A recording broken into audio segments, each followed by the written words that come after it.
عذرا ماہی بیاب کی طرح پچھاڑی کھا رہی تھی۔ مجمع کی دو عورتوں نے اسے سنبھال رکھا تھا، لیکن وہ بری طرح تڑپ رہی تھی۔ بار بار خلا میں وحشتناک انداز میں دیکھ کر اکبر کو آوازیں دینے لگتی۔ وہ اپنے ہوش و حواس میں نہیں تھی۔ حالات کے بھنور نے اس سے اس کا گوہر مقصود چھین لیا تھا، اس کی ممتا کو نشتر چبھو دیے تھے۔ فرزانہ ماں کو سمجھانے کی ناکام کوشش کر رہی تھی، لیکن ساتھ ہی ساتھ خود بھی بھائی کو یاد کر کے رو رہی تھی۔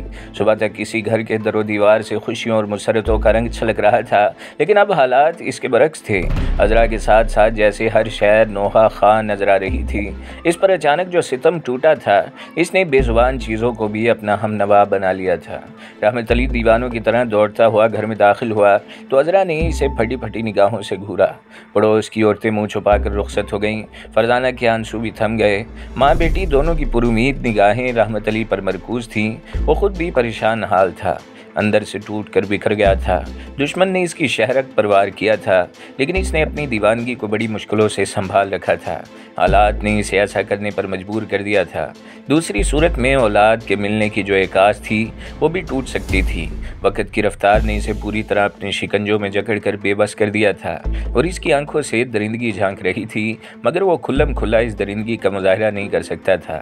مشین کے کسی ایسے پرزے کی طرح بے بس نظر آ رہا تھا، جسے متحرک کرنے کی برقی روح کسی اور کے ہاتھ میں تھی۔ اس نے بیوی اور بیٹی کی حالت دیکھی تو خود کو سنبھالا دینے پر مجبور ہو گیا۔ عذرا نے اسے گھورتے ہوئے کہا، کیا تجھے اکبر کے بارے میں پتہ چل گیا ہے؟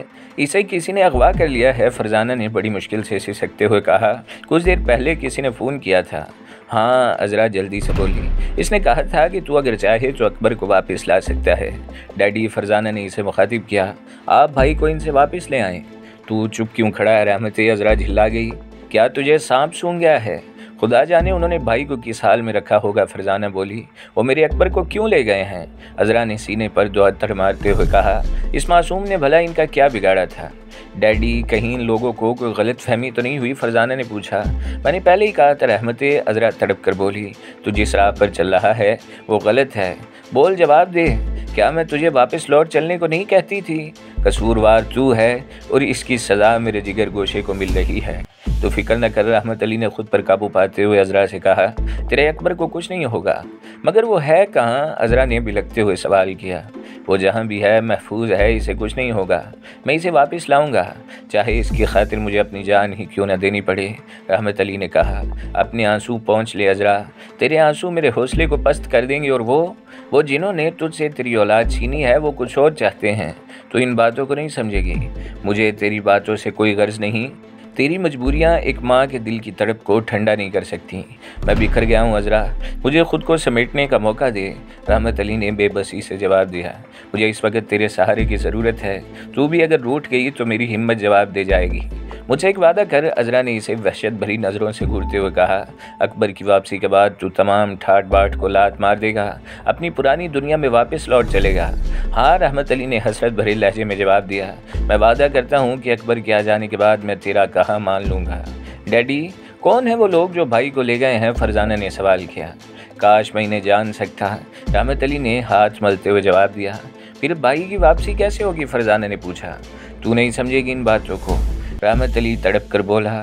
اس کے لہجے میں بے بسی اور درندگی کا ملا جلا احساس مچل رہا تھا۔ رحمت، عذرا نے اسے مشکوک نظروں سے دیکھا، کہیں تو مجھے جھوٹا دلاسا دینے کی کوشش تو نہیں کر رہا؟ مجھ پر شبہ نہ کر عذرا، ورنہ میرے قدم ڈگمگا جائیں گے۔ مجھے اس وقت بڑی ہمت اور حوصلے کی ضرورت ہے۔ پھر فون کی گھنٹی بجی تو رحمت علی نے جھپٹ کر ریسیور اٹھا لیا۔ رحمت علی بول رہا ہوں، اس نے امید و بہم کی کیفیت سے کہا۔ اب کیا سوچا ہے تم نے؟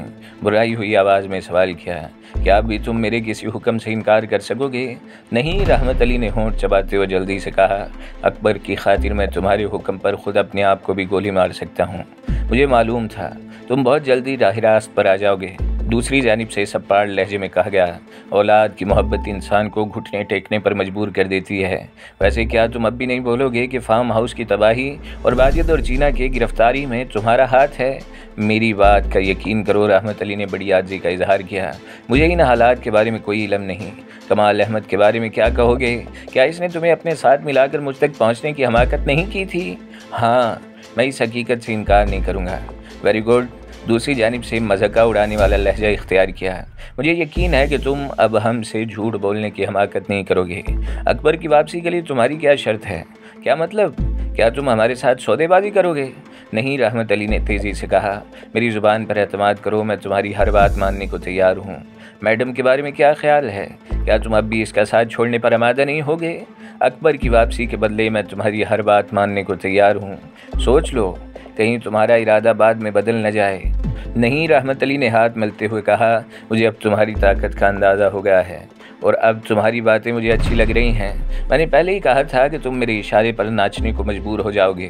اکبر کی ماں رو رو کر اندھی ہو جائے گی، اس پر رحم کرو، رحمت علی نے دہائی دی۔ سیٹھ جواہر والا سے 1.5 کروڑ کی رقم کس نے وصول کی تھی؟ اس کی بات کو نظر انداز کر کے پوچھا گیا۔ کیا اس میں تمہاری میڈم کا ہاتھ تھا؟ نہیں، مجھے اس سلسلے میں کچھ نہیں معلوم۔ شیرا اور شمدانی کی موت کے بارے میں کیا کہو گے؟ کیا اس معاملے میں بھی میڈم بے قصور تھی؟ نہیں، رحمت علی نے جلدی سے کہا، شیرا کو اسی کی ایما پر راستے سے ہٹایا گیا تھا۔ اور اس کام کو کس نے سر انجام دیا تھا؟ میں پورے وثوق کے ساتھ نہیں کہہ سکتا، لیکن میرا خیال ہے کہ اس کی پشت پر ہیلتھ کلب کے گرینڈ ماسٹر شہباز کا ہاتھ ہو سکتا ہے۔ ویری گڈ، اب تم نے ایک کام کی بات کی ہے۔ شہباز کے سلسلے میں ہمیں بھی شبہ تھا، تم نے اکبر کی واپسی کی شرط نہیں بتائی۔ اتنی جلدی مت کرو، دوسری جانب سے سپاڑ لہجے میں جواب ملا۔ میرا مشورہ مانو تو رحمان صاحب کو اکبر کے اغوا کے سلسلے میں آگاہ کر دو، ڈرائیور کی لاش اس بات کا ثبوت ہوگی۔ لیکن میری بات پر عمل کرو، اسی میں تمہاری بہتری ہے۔ میں چاہتا ہوں کہ تمہارے رحمان صاحب کو بھی میری طاقت کا اندازہ ہو جائے۔ ٹھیک ہے، میں رحمان صاحب کو ابھی فون کر کے مطلع کر دیتا ہوں، مگر اکبر کی واپسی 3 روز بعد ہوگی اور ان 3 دنوں کے اندر تمہیں ہمارا ایک کام کرنا ہوگا۔ وہ کیا؟ شہباز کی موت۔ میں نہیں چاہتا کہ وہ میڈم کے مزید کسی کام آ سکے۔ میں تیار ہوں، رحمت علی نے جذباتی انداز میں جواب دیا۔ ایک بات اور ذہن نشین کر لو، مردوں کا قول اٹل ہوتا ہے۔ اکبر 3 روز بعد تمہیں زندہ واپس مل جائے گا، لیکن اس کے بعد بھی تمہیں ہمارے لیے کام کرنا ہوگا۔ مجھے منظور ہے۔ اب کیا یہ بھی کہنے کی ضرورت باقی رہ جاتی ہے کہ تم میرے سلسلے میں ذہنی جمناسٹک کرنے سے باز ہی رہو گے؟ اس بار سرد لہجے میں جواب ملا، جس کے ساتھ ہی سلسلہ منقطع کر دیا گیا۔ رحمت علی نے عذرا اور فرزانہ کی سمت دیکھا۔ ان کی نگاہوں میں بہت سارے سوالات تڑپ رہے تھے، لیکن ان کے سوالات کے جواب دینے سے پہلے اس نے ایس پی رحمان صاحب کو اکبر کے اغوا کی رپورٹ دینی ضروری سمجھی۔ رحمان صاحب سے گفتگو کرتے وقت اس کے لہجے میں تلخی ہی تلخی تھی۔ فارم ہاؤس کے چھاپے نے ایس پی رحمان کی ساکھ کو جس قدر بحال کیا تھا، برلاس انٹرپرائز کے دھماکے اور اکبر کے اغوا نے ان کی کارکردگی کے گراف کو اتنا ہی نیچے گرا دیا تھا۔ شہر کے بیشتر اخبارات دھماکے اور اغوا کی اس واردات کو فارم ہاؤس پر ہونے والی ریڈ کی جوابی کارروائی قرار دے رہے تھے اور اسے پولیس کی نااہلی سستی سے تعبیر کر رہے تھے۔ ایس پی رحمان خود بھی اس پہ در پہ ہونے والی واردات سے پریشان تھے۔ انہیں بھی اسی بات کا گمان ہو رہا تھا کہ پولیس ریڈ سے جن جرائم پیشہ افراد کو نقصان پہنچا ہے وہی اس جوابی کارروائی میں ملوث ہیں۔ جن افراد کو ریڈ کے دوران گرفتار کیا گیا تھا انہوں نے اپنی زبانیں سختی سے بند کر رکھی تھی۔ وہ خود کو ادنا ملازم ظاہر کر رہے تھے، جبکہ اصل مالک کا کوئی سراغ نہیں مل رہا تھا۔ چھان بین کے دوران چودھری کرم دین نامی ایک شخص اس فارم ہاؤس کے مالک کی حیثیت سے کتابوں اور کھاتوں میں درج تھا، لیکن بظاہر اس کا کوئی وجود ہی نہیں تھا۔ گرفتار ہونے والوں نے اس کا جو حلیہ بیان کیا تھا وہ ایک عام آدمی کی شخصیت سے ملتا جلتا تھا، لیکن اس کے ساتھ ہی ان کا یہ بیان بھی تھا، چودھری کرم دین عرصہ 3-4 سال قبل ایک غیر ملکی دورے کا ذکر کرنے کے بعد غائب ہو گیا تھا۔ اس کے بعد پھر کسی کو نظر نہیں آیا، البتہ ملازموں کو کسی نہ کسی مختلف ذریعے سے ان کی ماہانہ تنخواہ ملتی رہتی تھی۔ اس وقت بھی رحمان صاحب اپنے دفتر کے کمرے میں بیٹھے حالات کی الجھی ہوئی گتھی کو سلجھانے میں مصروف تھے جب انسپکٹر زیدی رحمت علی کے ہمراہ داخل ہوا تھا۔ رحمت علی کے چہرے پر نفرت، حقارت اور الجھن کے ملے جلے تاثرات نظر آ رہے تھے۔ اسے اس وقت اپنی طلبی بھی گراں گزر رہی تھی، مگر انسپکٹر زیدی کے ساتھ جبرن آ گیا تھا۔ رحمان صاحب نے حالات کے پیش نظر بڑی خندہ پیشانی سے رحمت علی کو اپنے دفتر میں خوش آمدید کہا تھا، اور اس کے جواب میں رحمت علی کے ہونٹوں پر خشونت بھری مسکراہٹ جاگ اٹھی تھی۔ تمہارے بیٹے کے اغوا کی خبر سن کر مجھے دلی صدمہ ہوا ہے، رحمان صاحب نے کہا۔ کیا تم کسی شخص پر اپنا شبہ ظاہر کر سکتے ہو؟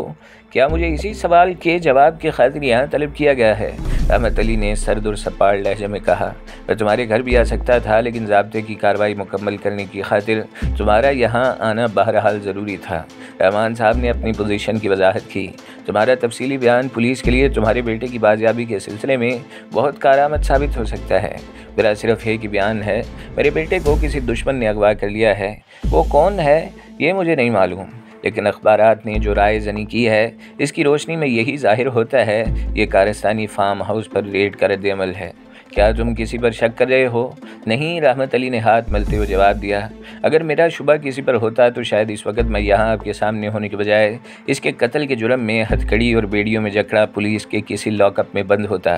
تم جذباتی ہو رہے ہو، رحمان صاحب نے اسے سمجھاتے ہوئے کہا۔ پولیس ہر طرح تمہاری مدد کرنے کو آمادہ ہے، لیکن شرط یہ ہے کہ میں اغوا کرنے والوں کو لا کر پولیس کے حوالے کر دوں۔ رحمت علی نے زہر خند سے جواب دیا، پھر تیزی سے بولا۔ آپ نے مجھے فارم ہاؤس والی ریڈ میں شامل کر کے دشمنوں کو میرے خلاف بھڑک اٹھنے پر مجبور کر دیا ہے۔ میں نے ریڈ کے بعد آپ سے اس خدشے کا اظہار کیا تھا اور میرا اندازہ غلط نہیں نکلا۔ اس کا مطلب یہ ہوا کہ تم ان لوگوں کو کسی نہ کسی زاویے سے جانتے ہو، رحمان صاحب نے چپتے ہوئے انداز میں کہا۔ کمال احمد کا قتل بھی شاید اس لیے ہوا کہ وہ بھی مجرموں کی نشاندہی کر سکتا تھا۔ جی ہاں، کچھ لوگ اس بات کو پسند نہیں کرتے کہ میڈم کے ساتھ میں کام کروں۔ کمال احمد کی حیثیت بھی برلاس انٹرپرائز میں قانونی مشیر کی تھی، اور کیسا عجیب اتفاق ہے کہ کمال احمد کا قتل اور میرے بیٹے کا اغوا تقریباً ایک ساتھ یہ عمل میں آیا۔ رحمت علی نے سرد آواز میں کہا۔ آپ کے خیالات کے مطابق جب میں نے ترقی کے زینے بڑی تیزی سے طے کیے، لیکن یہ کس کتاب میں درج ہے کہ ترقی کرنا جرم ہے؟ آپ نے مجھے سختی سے زبان بند رکھنے کی تاکید کی، میں نے ابھی تک آپ کے حکم کی خلاف ورزی نہیں کی، مگر کیا میں دریافت کر سکتا ہوں کہ آپ نے مجھے یہ حکم کس مصلحت کے پیش نظر دیا تھا؟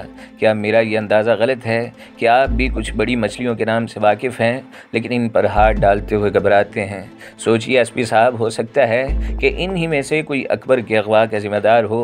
آپ نے تو کہا تھا کہ میں آپ کے لیے بہت کارآمد ہوں اور آپ میرے تحفظ کا خیال رکھیں گے، لیکن ان باتوں کا نتیجہ کیا برآمد ہوا؟ ہو سکتا ہے کہ میں بھی کسی نہ کسی زاویے سے آپ کی یا قانون کی نگاہوں میں مشتبہ ہوں، لیکن اکبر تو معصوم تھا، اس نے کسی کا کیا بگاڑا تھا جو اسے اغوا کر لیا گیا؟ ایسا ہوتا ہے مائی ڈیئر، رحمان صاحب نے سنجیدگی سے کہا۔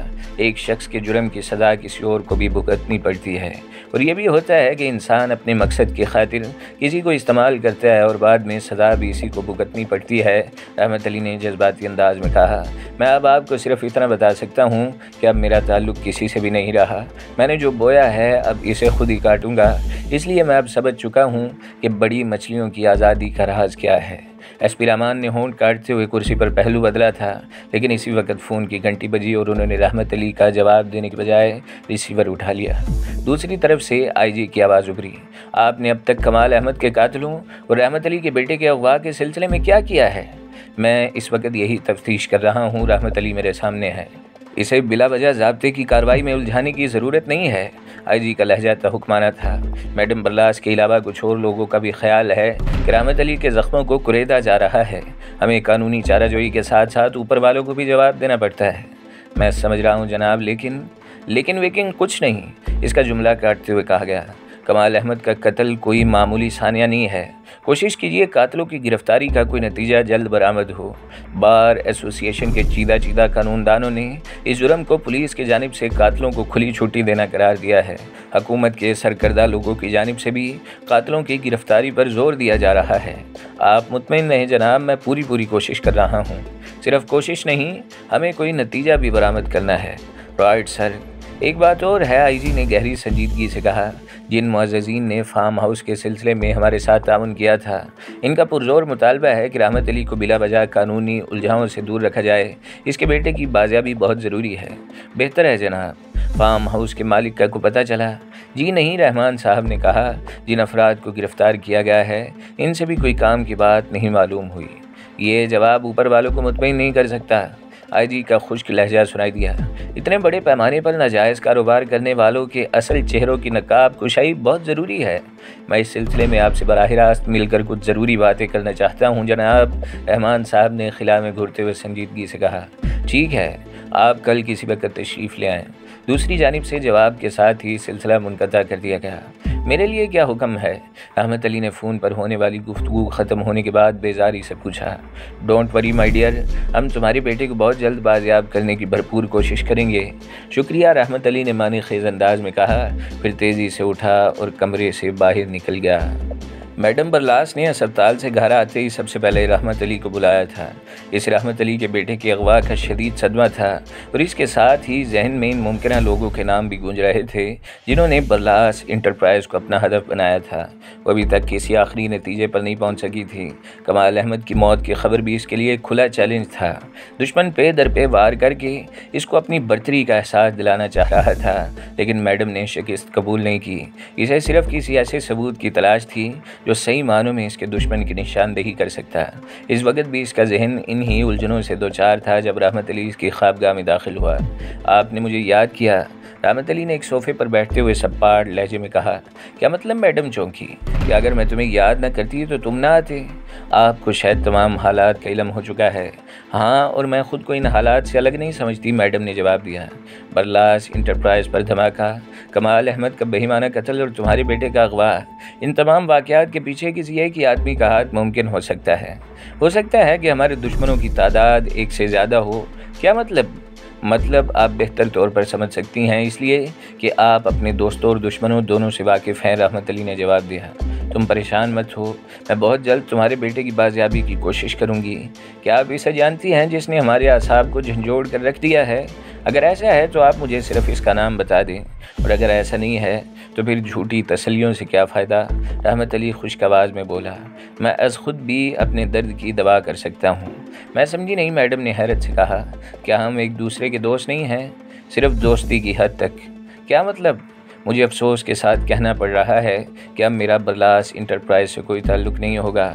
رحمت علی نے جیب سے ایک طے کیا ہوا کاغذ نکال کر میڈم کی سمت بڑھاتے ہوئے کہا، یہ میرا استعفیٰ ہے۔ تمہارا کیا خیال ہے؟ کیا تمہارا یہ استعفیٰ ہمارے دشمنوں کو مطمئن کر دے گا؟ میں یقین سے نہیں کہہ سکتا، لیکن میں نے اب ہر حال میں تمام ناجائز کام سے کنارہ کش ہونے کا فیصلہ کر لیا ہے۔ ٹھیک ہے، ہم اب صرف ایک دوسرے کے مخلص دوست رہیں گے۔ میرے لیے کوئی اور حکم؟ رحمت علی نے پہلو بدلتے ہوئے سوال کیا۔ کیا تم بہت جلدی میں ہو؟ میڈم نے تعجب سے پوچھا۔ ہاں، میرے پاس وقت بہت کم ہے، اور اس کم وقت میں مجھے اس دشمن کو بھی تلاش کرنا ہے جس نے ایک ماں کی ممتا کو تڑپنے، رونے، سسکنے اور بلکنے پر مجبور کر دیا ہے۔ تمہارا شبہ کس پر ہے؟ ہر اس شخص پر جو غیر قانونی سرگرمیوں میں ملوث ہے، رحمت علی نے جذباتی لہجے میں کہا۔ ظاہر ہے جن لوگوں نے اکبر کو اغوا کیا ہے ان کو مجھ سے کوئی ذاتی دشمنی یا پرخاش نہیں تھی۔ اگر کوئی پرخاش تھی تو اس کی پشت پر میری ذات کو نہیں، برلاس انٹرپرائز کو دخل ہو سکتا ہے۔ تم بہت دل برداشتہ نظر آ رہے ہو، میڈم نے ہمدردی کا اظہار کیا۔ ہاں، شاید میرے اندر اتنی ہمت نہیں ہے کہ اپنی اولاد کے اغوا پر کھڑے ہو کر کہہ کے بکھیر سکوں، رحمت علی نے ظاہر خن سے جواب دیا۔ کیا اکبر کے اغوا کے بعد کسی نے تم سے فون پر بھی رابطہ قائم کرنے کی کوشش نہیں کی؟ نہیں، رحمت علی نے روکھے لہجے میں جواب دیا۔ ٹھہرو، میں دیکھتی ہوں، میڈم نے کچھ سوچتے ہوئے کہا، پھر ریسیور اٹھا کر کسی کا نمبر ڈائل کرنے لگی۔ اس کے چہرے پر گہری سنجیدگی طاری تھی۔ ہلو۔ ایک منٹ بعد دوسری جانب سے ایک بھاری اور ٹھوس آواز ابھری۔ میں مسز برلاس بول رہی ہوں، میڈم نے بدستور سنجیدگی سے کہا۔ کیا تمہیں میرے ساتھ پیش آنے والے حالات کا علم ہے؟ ہاں، میرا خیال ہے کہ دشمن ہاتھ دھو کر تمہارے پیچھے پڑ گئے ہیں۔ کمال احمد کا قتل اور رحمت علی کے بیٹے کا اغوا ایک ہی سلسلے کی کڑی معلوم ہوتی ہے۔ مجھے اپنے تمام نقصانات سے زیادہ اکبر کی بازیابی درکار ہے۔ تم اس سلسلے میں میری کیا مدد کر سکتے ہو؟ خادم ہوں تمہارا۔ دوسری جانب سے بے تکلفی کا اظہار کیا گیا۔ بولو، میں تمہارے لیے کیا کر سکتا ہوں؟ مجھے یقین ہے کہ کسی دوسرے شخص نے مجھے اور جواہر والا کو لڑوانے کی کوشش کی ہے، میڈم نے کچھ سوچتے ہوئے کہا۔ ایسی صورت میں اصل دشمن کو دھوکے میں رکھنے کا صرف ایک ہی طریقہ ہے۔ وہ کیا؟ جواہر والا کو راستے سے ہٹ جانا چاہیے، ہمیشہ کے لیے، میڈم نے فیصلہ کن انداز میں کہا۔ اس طرح ہم دشمن کو اندھیرے میں رکھ کر پشت سے اس کے اوپر بھرپور وار کر سکتے ہیں۔ رحمت علی خاموشی سے بیٹھا میڈم کی بات سن رہا تھا، لیکن اس کا چہرہ کسی اندرونی جذبات کی ترجمانی سے یکسراری تھا۔ ٹھیک ہے، میں بہت جلد جواہر والا کا کریا کرم کر دوں گا، دوسری جانب سے ٹھوس لہجے میں کہا گیا۔